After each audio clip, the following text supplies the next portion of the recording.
But speaking of taking people's jobs, it's coming for the jobs of women.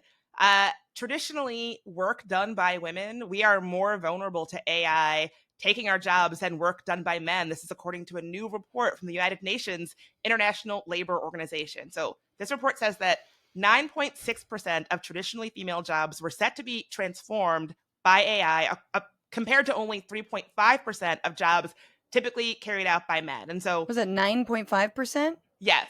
Jeez. To be clear, the report stressed that human involvement is still needed when talking about jobs and displacement. They say, we stress that such exposure does not imply the immediate automation of an entire occupation, but rather the potential for a large share of its current tasks to be performed using this technology.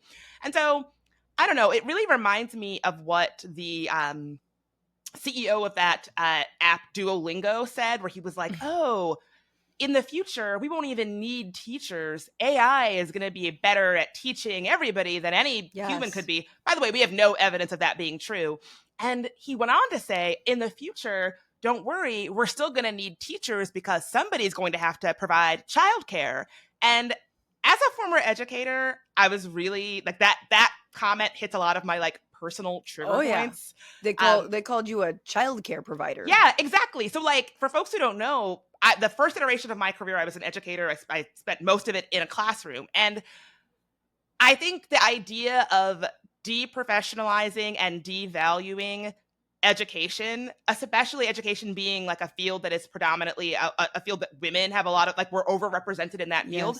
It really, I just am deeply offended by this. Like I'm offended by the idea that like, oh, AI will be teaching young people in the future, and human educators, people who went to school, went to college, got degrees, they'll be essentially like babysitters, gig work style babysitters, and that's the future that we'll have. Right, and the reality is none of it is supported by any research, any science, any data, any firsthand account.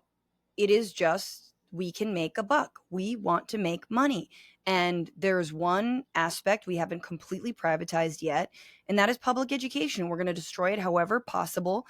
And AI is one of the ways. I also think like super remote learning, despite what the right said during COVID, which was like, the kids and their mental health and no, bullshit. Because Betsy DeVos's family has been actively invested in moving learning online solely.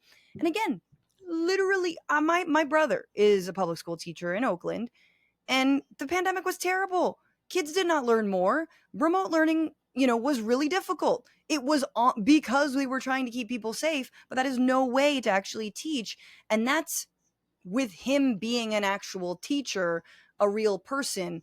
But the idea that we're going to just go to like online learning done by AI, I mean, Bridget, does it really matter when all you want to do is sort of produce little worker bees who can, never fight for themselves or, keep people in sort of a constant, like, I don't know, third grade education?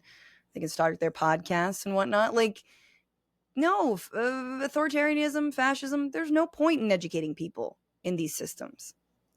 It really reminds me of this quote from Chris Gilliard, who says, every future imagined by a tech company is worse than its previous iteration. Like, I believe that in my bones. And when I heard this guy talking about the future of education, I was like, damn, that is bleak.